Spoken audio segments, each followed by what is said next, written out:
Hello guys, welcome back to another video. और आज की इस वीडियो में हमने जो सीरीज़ स्टार्ट करी थी 1 मार्क्स के क्वेश्चंस को कवर करने वाली, उसमें हम इस चैप्टर पे पहुंच चुके हैं, colonialism and the country side. इससे पहले जो वीडियो आई थी वो आई थी किंग्स एंड क्रॉनिकल्स के ऊपर, जो कि जिसका लिंक आपको डिस्क्रिप्शन या फिर आई बटन पे मिल जाएगा।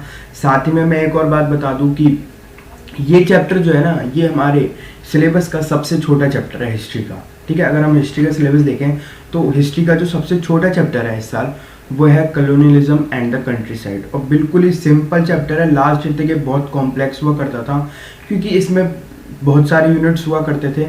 क्योंकि सीबीएसई ने इस साल सिलेबस कम किया है तो इस चैप्टर में से सीबीएसई ने 2 यूनिट हटा दिए। लास्ट ईयर तक इस चैप्टर में 4 यूनिट्स हुआ करते थे और इस साल सीबीएसई ने यूनिट 3 और यूनिट 4, आप एनसीईआरटी में अगर देखोगे तो यूनिट 3 और यूनिट 4 एनसीईआरटी से इस बार सीबीएसई ने हमारे सिलेबस से हटा दिया है। ठीक है, और उसके बाद यूनिट 1 बचा और यूनिट 2, उसके ऊपर एक डिटेल्ड बहुत ही अच्छी वीडियो हमारे चैनल पर आ चुकी है। आप चाहो तो उसको जाके देख सकते हो और मैक्सिमम 25 मिनट्स की वीडियो है वो, और सिर्फ 25 मिनट्स में आपका पूरा का पूरा चैप्टर सिंपली इजी तरीके से कंप्लीट हो गया है। ठीक है, और अगर आप चाहो तो हमारा टेलीग्राम ग्रुप जो कि स्टडी एसेट्स के नाम से है, आप सर्च कर सकते हो, नहीं तो उसका लिंक आपको डिस्क्रिप्शन में मिल जाएगा, वहाँ से जाकर ज्वाइन कर सकते हो, जहाँ पे हम नोट्स डालते हैं और बहुत सारी चीज़ें, बहुत सारे स्टडी मटेरियल हम आने वाले टाइम में डालेंगे। So let's start this. तो सबसे पहले जो क्वेश्चन है वो है, when was the permanent settlement introduced in Bengal. Permanent settlement कब इंट्रोड्यूस हुआ था बंगाल में? तो इसके 4 ऑप्शंस दे रखे होंगे। ये है 1785, 1764, 1793 और 1905। अगर आपने इस टॉपिक के बारे में एक बार भी पढ़ रखा होगा तो आपको पता होगा कि इसको 1793 में लॉर्ड वेल्सले ने इंट्रोड्यूस किया था। ठीक है, अब आगे चलते हैं। Who introduced Lord Cornwallis. ठीक है, who introduced permanent settlement in Bengal. ठीक है, तो इसके ऑप्शंस क्या है? Lord Cornwallis, Lord Dalhousie, Lord Curzon, Lord William Bentinck. तो इसका आंसर होगा लॉर्ड कॉर्नवालिस, जिनने 1793 में परमानेंट सेटलमेंट बंगाल में सबसे पहली बार इंट्रोड्यूस करी थी। ठीक है, अब when was the 5th report introduced in the British parliament. ठीक है, कि 5th रिपोर्ट ब्रिटिश पार्लियामेंट में कब पेश की गई थी? ये बहुत ही इंपॉर्टेंट टॉपिक है इस चैप्टर का, 5th रिपोर्ट के बारे में, तो ये आप जरूर पढ़ लेना। जितने भी इंपॉर्टेंट टॉपिक्स है वो सारे के सारे हमारे वीडियो में कवर्ड है, तो आप उसको जाके देख लो सिंपली, और उसके साथ ही आपका चैप्टर खत्म हो जाएगा। ठीक है, इसके ऑप्शंस क्या है? ए 1770, उसके बाद 1858, 1830, 13 और 1795। तो इसका आंसर होगा 1813। ठीक है, इसका आंसर 1813 में ब्रिटिश पार्लियामेंट में 5th रिपोर्ट पेश की गई थी। और 5th रिपोर्ट को 5th रिपोर्ट क्यों कहते हैं ये आपको पता होगा, क्योंकि ये जो इसका जो नंबर था ना वो 5th था। ठीक है, जैसे कि 1, 2, 3, 4 और 5, क्योंकि इसका सीरियल नंबर ही 5th था। ठीक है, इसीलिए इसे 5th रिपोर्ट के नाम से जाना जाता है। उसके बाद consider the following options. The 5th report submitted to the British Parliament in 1813। ठीक है, ब्रिटिश पार्लियामेंट में 1813 में, ये लाइन सही है। उसके बाद जोटेदार्स वर क्वाइट पावरफुल, ये भी बात बिल्कुल सही है कि जोटेदार बहुत ही पावरफुल थे। Santhals were a great danger to Paharis. ठीक है, ये जो लाइन है ना, ये हमारी यूनिट 3 के है, क्योंकि वो इसमें से हट चुका है। ठीक है, तो आप इसको छोड़ सकते हो, इसके जगह दूसरा ऑप्शन आएगा। और नो जमींदारी वॉज ऑक्शन्ड इन बंगाल। तो यहाँ पे हमें बताना है कि कौन सी लाइन जो है ना वो सही है बिल्कुल। ठीक है, तो इसमें से सिर्फ सिंपली हम ये देख लेते हैं कि लाइन कौन सी गलत है। तो ये इसका आंसर होगा नो जमींदारी वॉज ऑक्शन्ड इन बंगाल। आपको पता है कि बंगाल में परमानेंट सेटलमेंट में जो आदमी रेवेन्यू नहीं जमा कर पाता था, जो जमींदार रेवेन्यू जमा नहीं कर पाता था, उसकी जो उसका जो एस्टेट था, उसकी जो जमीन थी, ठीक है, उसको उसका ऑक्शन कर दिया जाता था, ठीक है, उसको बेच दिया जाता था, बोली लगा दी जाती थी। और बर्दवान वाला केस आपने पढ़ रखा होगा, और उनको कैसे वो बचाते थे जमींदार, इन सब के बारे में अगर आपको पता करना है तो आप हमारी वीडियो जाके देख सकते हो, नहीं तो आप सिंपली एनसीईआरटी भी पढ़ सकते हो, ठीक है। तो इसका आंसर क्या होगा, A, 1, 2 एंड 3, ठीक है। इसमें से ये बताने की कौन सी 3 लाइन सही, वो कौन सी लाइन सही है और कौन सी गलत है। तो जमींदारी वाली जो लाइन है, जो बंगाल में ऑक्शन नहीं होते थे, ये लाइन बिल्कुल ही गलत है। बंगाल में ऑक्शंस होते थे, जो आदमी जमींदारी नहीं पे कर पाता था उसके जमीन को बेच दिया जाता था रेवेन्यू कलेक्ट करने के लिए। उसके बाद कंसीडर द फॉलोइंग स्टेटमेंट, ये दूसरा क्वेश्चन है। Permanent settlement was introduced in 1793।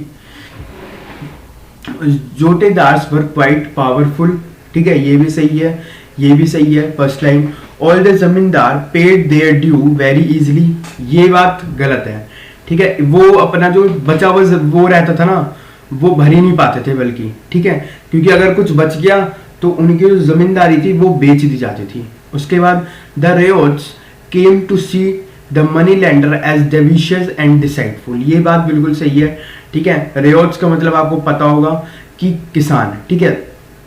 तो इसका आंसर क्या होगा, इसका आंसर होगा C, 1, 2 एंड 4। थर्ड लाइन जो है इसमें, ठीक है, थर्ड नंबर वाली, all the zamindars paid there due very easily, ये लाइन गलत है।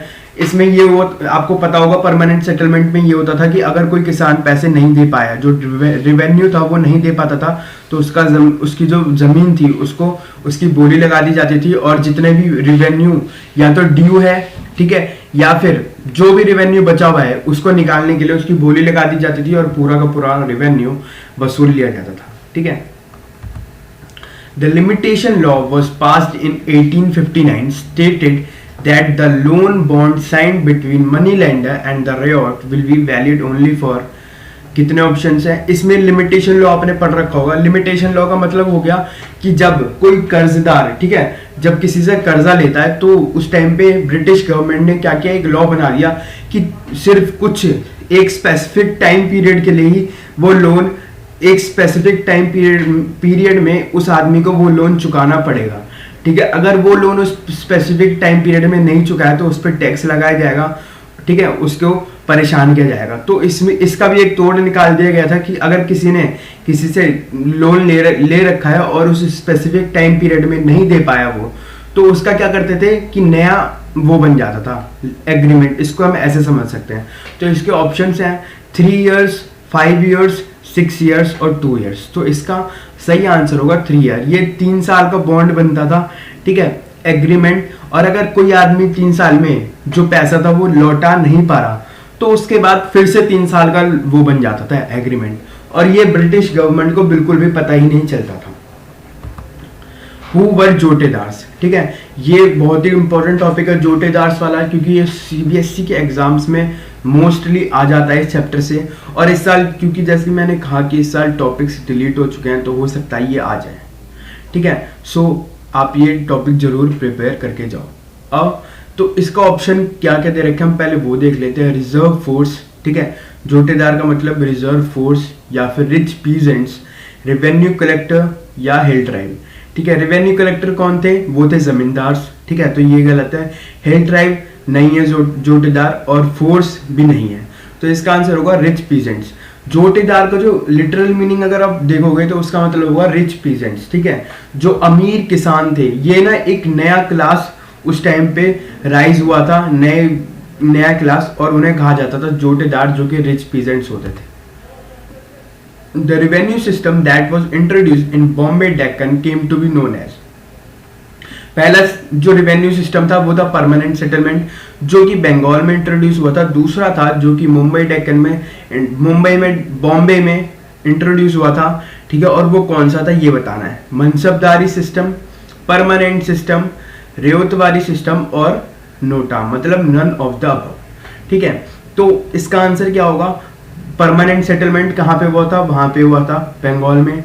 नन ऑफ द अबव इसका आंसर हो ही नहीं सकता, ठीक है। मनसबदारी के बारे में आप इससे पहले पढ़ा जाता था लास्ट ईयर तक, क्योंकि इस साल इस चैप्टर से भी हटा दिया गया और जो चैप्टर एक और था इससे पहले वो भी हटा दिया गया है, ठीक है। मनसबदारी उस चैप्टर में हुआ करता था, जो चैप्टर हटा देंगे इस साल, ठीक है, तो आपको पढ़ने को नहीं मिला है।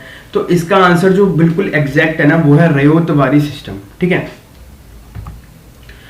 Which decade is known as the great depression, ठीक है, मतलब सबसे डिप्रेशन वाला साल, मतलब सबसे जिस साल सबसे इकोनॉमी नीचे गई, ठीक है, वो साल कौन सा था, ठीक है।